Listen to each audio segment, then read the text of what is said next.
মাথাটা তোলান।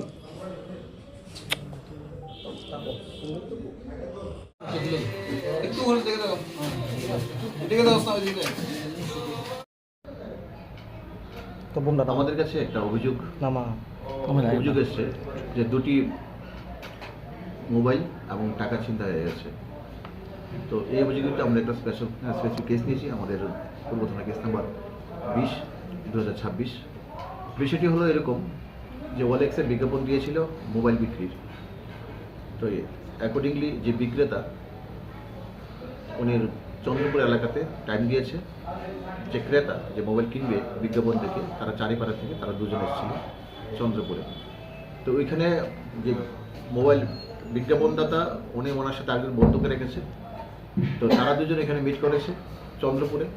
তো মিট করে ওইখানে তারা খুব চালাকি করে যারা বিক্রেতা তারা টাকা নিয়েছে, 7,000 টাকা নিয়েছে এবং ফোন দেয়নি। উল্টো যাদের ফোন নিয়ে এসেছিল, যারা তাদের কাছে যে ক্রেতা তাদের নিজের ফোন, তাদের দুটো ফোন তারা নিয়ে তারা পালিয়ে গেছে।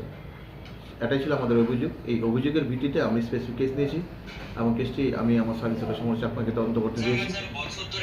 তো এখন আমরা টোটালি সিসি ক্যামেরা সব কিছু দেখে, ফুটেজ দেখে আমরা দুটো ছিনতাইবাজকে আমরা অ্যারেস্ট করেছি এবং তাদের কাছ থেকে আমার যে দুটো ছিনতাইকারীর যে ফোন স্ন্যাচিং, দুটো ফোনই আমরা রিকভার করতে পেরেছি। আজকে তাদেরকে কোর্টে ফরওয়ার্ড করব। কি নাম তাদের যে দুজনকে আটক করেছে? একজনের নাম হলো সুখেন দেবনাথ, ওর বাড়ি রেশমবাগান এলাকাতে। আরেকজন হলো শহীদ মিয়া, ওর বাড়ি সাউথ চন্দ্রপুর। টাকাগুলি কি পাওয়া গেছে?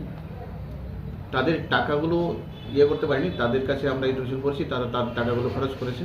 হবো তাদেরকে আমরা স্ট্রংলি ইন্টারভিউ করবো, হ্যাঁ, রিমাইন্ডার নিয়ে আসবো। তারা এমনিতে কি করে? তারা কিছুই করে না, ঘোরাঘুরি করে।